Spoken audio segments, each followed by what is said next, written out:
You are currently standing on a fragile, cracked eggshell, floating above a screaming abyss of liquid fire and radioactive gold. If the invisible war beneath your feet ever stops, our oceans will vanish into the void in an instant. Are you ready to see what is actually keeping you alive? Welcome to Funny Science. Before we dive into the deep mysteries of our existence, please take a moment to subscribe to the channel. Your support gives us the strength to keep digging deeper into the truths that connect us all. The universe is vast, far beyond the reach of human intuition, and recent measurements suggest its true diameter is at least 250 times larger than the observable bubble we call home. We often move through our days feeling like the masters of this planet, yet we are merely guests on a thin, delicate crust, suspended between a cold, infinite vacuum and a crushing, molten hell. Our journey began with a humble dream of flight when the Wright brothers defied gravity in 1903, but as we broke the chains of Earth, we discovered a chilling, deafening silence. This silence is the mirror of our own loneliness. If we are not alone, the unknown is terrifying. But if we are truly the only flickering candle in this 11 trillion light-year cathedral, that is a haunting burden to carry. We are a lonely boat drifting in a shoreless ocean, born from a single point of infinite density 13.8 billion years ago. Understanding our scale does not make us small. It makes our survival infinitely more precious.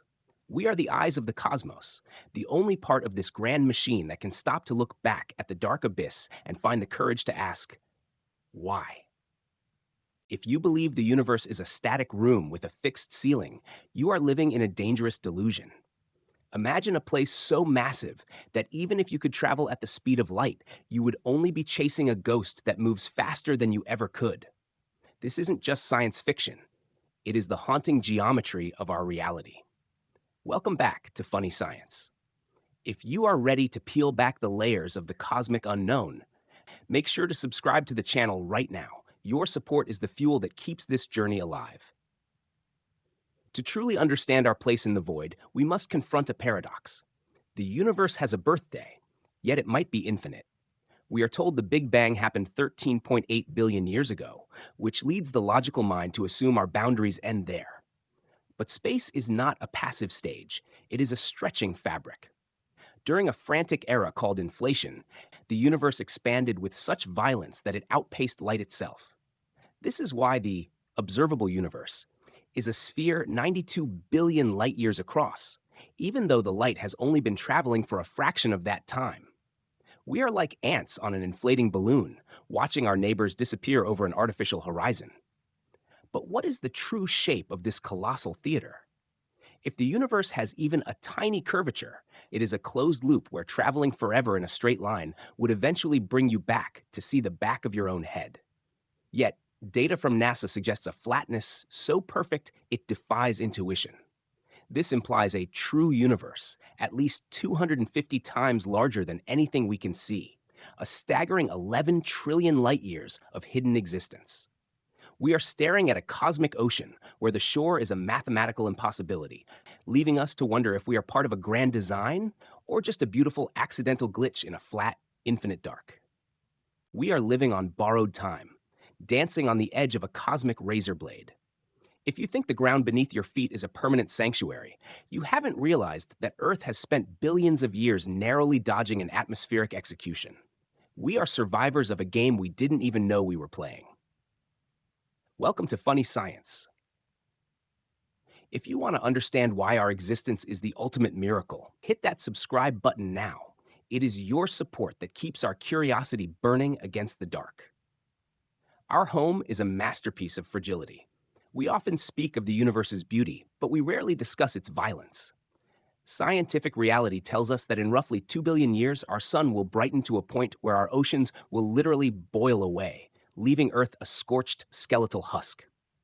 But we don't have to wait for the sun. The cosmos is a gallery of near misses. In 1989, a massive asteroid crossed our orbital path. If we had reached that point just 6 hours earlier, human history would have ended in a flash of heat equivalent to 1,000 nuclear suns. We are playing a relentless game of Russian roulette with a 1 in 300,000 chance of extinction every single year. It isn't just the rocks from above that haunt me. It's the way we treat the only lifeboat we have. We consume, we burn, and we scar this planet with a frequency of disaster that has tripled in just a few decades. From the inevitable collision with the Andromeda Galaxy to the slow decay of our own climate, the walls are closing in. To me, this isn't just data, it's a warning. We are a species that has outgrown its cradle. And as that cradle begins to crack, we are forced to face the most terrifying question of all. When the fire finally fades, where will we go? Imagine for a moment that every city, every memory, and every drop of human blood is stored on a single, fragile hard drive that is slowly being erased by the heat of a dying star. If we stay here, we are not just choosing a home, we are choosing a graveyard. The question isn't whether we will leave, but whether we will find the courage to do so before the lock turns forever. Welcome to Funny Science. We are exploring the ultimate escape plan for humanity, so please subscribe to the channel. It is your curiosity that keeps our mission to reach the stars alive. The realization that Earth is a temporary sanctuary forces us to look at the great backup. To me, this feels less like exploration and more like a desperate biological necessity. Robert Shapiro once argued that we must duplicate the data of our civilization and store it among the stars. Our first stop is the moon, a silent witness to our history. While it seems desolate, its hidden volcanic tubes and deep craters offer a shield against the sun's lethal radiation, a cold, gray fortress for the first pioneers.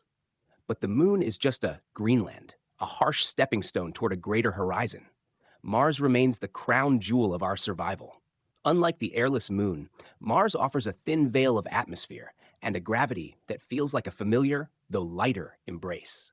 But as a student of the cosmos, I look even further, to the frozen moons of the gas giants. Europa and Enceladus are not just rocks, they are liquid cathedrals containing more water and organic potential than Earth itself. We are finally moving past planetary chauvinism, the narrow belief that our destiny is tied to the mud of a single world. We are becoming a species of the void, searching for a new cradle before the old one burns. What if the future of humanity isn't found on the surface of another world, but in the heart of the void itself? We have spent millennia looking down at the dirt, convinced that a planet is the only thing that can hold us. But we are beginning to realize that gravity is not a home. It is a cage.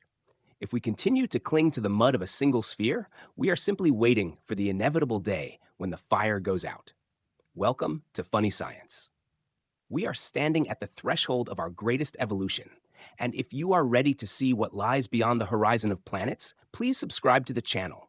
Your support is the light that guides us through the deepest mysteries of the cosmos. Isaac Asimov once warned us about planetary chauvinism, the narrow-minded belief that humans belong on a world with a sky. To me, the most beautiful realization is that we can build our own destiny. Imagine massive, spinning cities floating in the silence of space, independent habitats where we control the air, the light, and the very gravity that sustains us. These are not just ships. They are O'Neill cylinders, self-contained ecosystems that can harvest resources from passing asteroids, making us a species that no longer begs a planet for survival. This vision is moving from the pages of science fiction into our daily reality. We see it in the reusable fire of SpaceX rockets and the ambitious roadmaps of modern visionaries who treat the stars as a neighborhood rather than a distant dream. Our ancestors once crawled out of the ancient oceans to find a new life on land. They sailed across terrifying, uncharted seas to find new continents. We are the descendants of those who refused to stay put. As we drift further into the dark, we aren't just leaving home. We are becoming the architects of a new, eternal sunrise. We are finally becoming children of the stars. The journey we have taken today, from the silent craters of the moon to the terrifying molten heart of our own planet, leads us to a single, inescapable truth. We are living in a miraculous, fleeting window of cosmic time. When we look at the sheer scale of an 11 trillion light-year universe, it is easy to feel like an insignificant speck of dust. But I believe the opposite is true. The fact that we exist at all, protected by a fragile magnetic shield and fueled by a radioactive furnace deep beneath our feet, makes us the most precious anomaly in the dark. We are the eyes and the mind of the cosmos. We are the way the universe finally gets to look at itself and wonder. Our history is a series of bold leaps into the unknown. From the first 12-second flight at Kitty Hawk to the ambitious plans for Martian cities, we have proven that humanity is defined not by the ground we stand on, but by the horizons we chase. Earth is our cradle, but we cannot stay in the cradle forever. Whether we become a multiplanetary species or learn to build soaring cities in the void, our survival depends on our ability to look past our differences and realize that we are all passengers on the same sapphire lifeboat. The fire inside the Earth will eventually fade, and the sun will eventually brighten. But the fire of human curiosity is something we can carry with us into the deepest reaches of space. The most profound lesson we can draw from the cosmos is the law of internal balance. Just as the Earth remains vibrant only as long as its core stays hot and active, your life remains meaningful only as long as you maintain your internal drive and curiosity. When the Earth's core stops spinning, its shield vanishes. Similarly, when we stop seeking knowledge and stop caring for our environment, we lose our protection against the harsh realities of existence. Maintain your core. Never stop learning. Just as radioactive decay fuels the Earth, new ideas fuel your mind. Read a book, watch a documentary, or explore a topic that scares you. Protect your shield. Your magnetic field is your perspective. Don't let the negativity of the world strip away your wonder. Guard your mental health and your sense of awe. Act as a guardian. We are the current tenants of this planet. Small actions, reducing waste, respecting nature, are ways of honoring the golden engine that keeps us alive. If you were given a one-way ticket to live in a beautiful, high-tech city on Mars, would you go or would you stay to protect our home on Earth? Please share your thoughts in the comments below. I would love to see your perspective and learn from your point of view. And if you enjoyed this journey, don't forget to subscribe to Funny Science. Your support is the engine that keeps us searching for the truth.